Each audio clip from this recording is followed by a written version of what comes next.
Қыздар, бүгін сіздермен бірге ауызашарға ерекше дәмді ыстық тағам дайындайтын боламыз. Бұл ыстық тағамды көпшілігіміз білеміз, бірақ та жасау жолын ұмытып қалғанбыз. Қазір соны еске түсіретін боламыз. Міндетті түрде видеоны соңына дейін қарап, каналыма тіркеліп, жанындағы қоңырау белгісін басуды ұмытпаңыздар. Ең бірінші біз ыдысымызға күнбағыс майын және де сары майымызды саламыз, ерітеміз. Сары майымыз ерігеннен кейін үстіне сақталып туралған пиязымызды саламыз. Енді пиязымызды аздап 2 минуттай қуырып алатын боламыз. Келесі кезекте етімізді саламыз. Мен сиыр етін қолданып жатырмын. Осында үлкен бөліктерге бөліп турап саласыздар. Міндетті түрде етіміз үлкен болуы керек. Осы видеодағыдай қылып жасасаңыздар жеткілікті болады. Енді араластырып, одан кейін үстіне 1,5 ас қасық ұн саламыз. Қайтадан араластырып аламыз. Жақсылап тұрып араластырасыздар. Одан кейін біз қазір бетін жауып 5 минуттай баяу отта қуырып аламыз. 5 минут уақытымыз қуырылғанша біз басқа ыдысымызға 3 ас қасық томатты саламыз. Одан кейін үстіне жарты стакан су құямыз.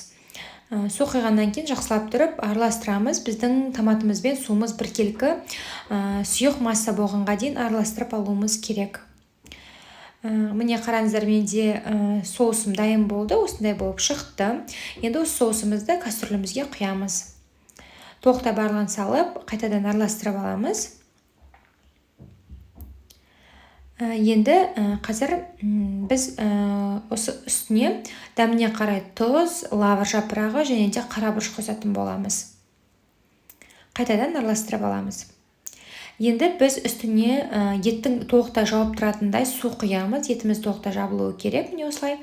Қайтадан араластырып алып, қақпағын жауып, баяу отта қайнағаннан кейін 1-1,5 сағат етімізді пісіріп алатын боламыз. Енді басқа кастрюль ыдысымызға қайнаған судың үстіне картопымызды саламыз. Картопты алдын ала жуып тазалап алдым. Осында ұсақ бөліктерге бөлсеңіздер, біздің картошкамыз тезірек піседі.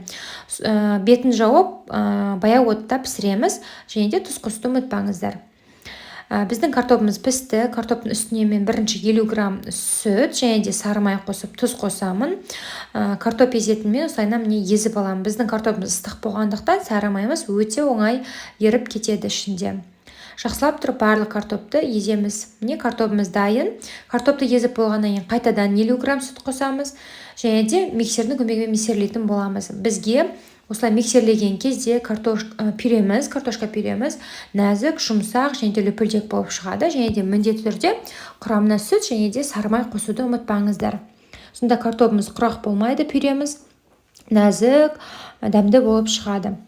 Енді біз дастарханға ұсына берсек болады. Пюремізді осындай формаға салып келтіріп алсаңыздар болады. Форма болмаса қасықпен салып, қасықпен де формасын жасауға болады.